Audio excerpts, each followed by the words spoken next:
Video for test section 133019. As you can see, the right-of-way sign is taking some abuse. We're on US Highway 23 in the southbound lanes in Hall County, just northeast of Gainesville, Georgia. We have a jointed plain concrete pavement. The two signs that are necessary are present. The first delineator post is here. However, the second delineator post has been chewed up by the mowers. The pavement markings, those down on the surface, appear to be in decent shape. However, there will be a need for maintenance, probably not too far off in the distant future. Traffic's not too bad out here, so I'll just walk in the direction of travel.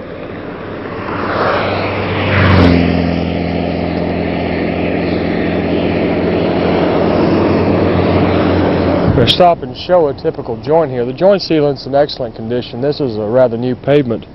And we see the typical skew which exists on these joints, which for some reason we never picked this up before, but it's about a 6-inch skew per lane. And that seems to be typical of their new pavement construction. We've seen that down in Cordele. We saw that at the other sites also that are relatively new, like the one down near Metter on Interstate 16 yesterday.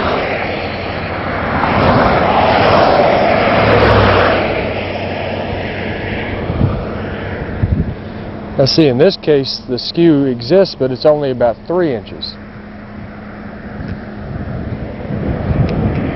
These joints are spaced right at 20 feet.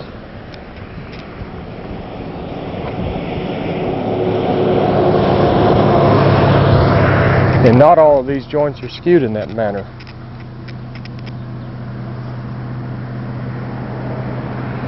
That lot of a skew is awfully hard to see. You're judging from the time texturing when you look at that, assuming that it is perpendicular to the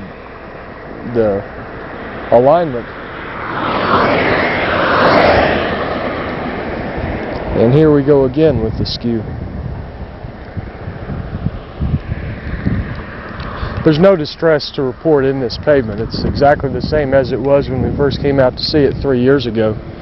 This is one that we probably ought to include on the list of potential seasonal monitoring sites due to its excellent condition.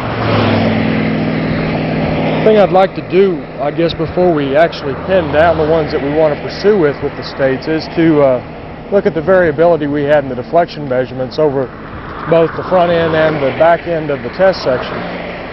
Here we are at Station 3, which is just beyond halfway through. But I would like to look at that just to, for one thing, know what we have on these sites. For the other, I'd like to compare it with the deflection measurements we got at the sampling location, particularly at the test pit end on the flexible pavements and on the upstream end where we got the 12-inch cores on the concrete pavements, or whichever end where we got most of our bulk sampling and moisture samples.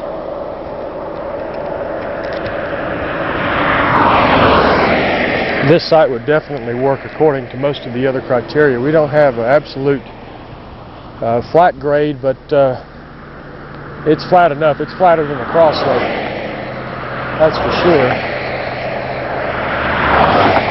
We have a fill throughout. It's not uniform, but it is uniformly a fill. I guess it's about 4 to 8 feet approximately. Nice section to use if we can.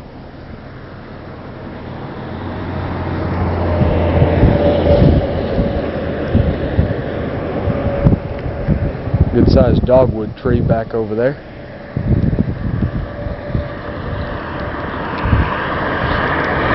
Tell you what, it gets boring taking pictures of pavement. Have to expand our horizons sometimes. Actually though, and for reasons I've pointed out on many other films, it's really a good idea to be looking out to the side to see what you have in terms of foliage and so on.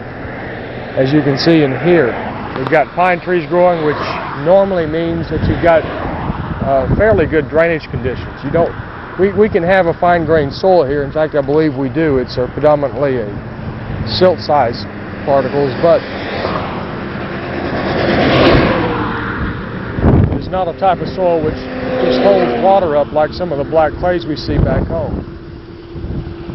We have an appointment in Gainesville in a few minutes, and this will end the video for test section 133019 on US Highway 23 in the southbound lanes, just outside Gainesville, Georgia.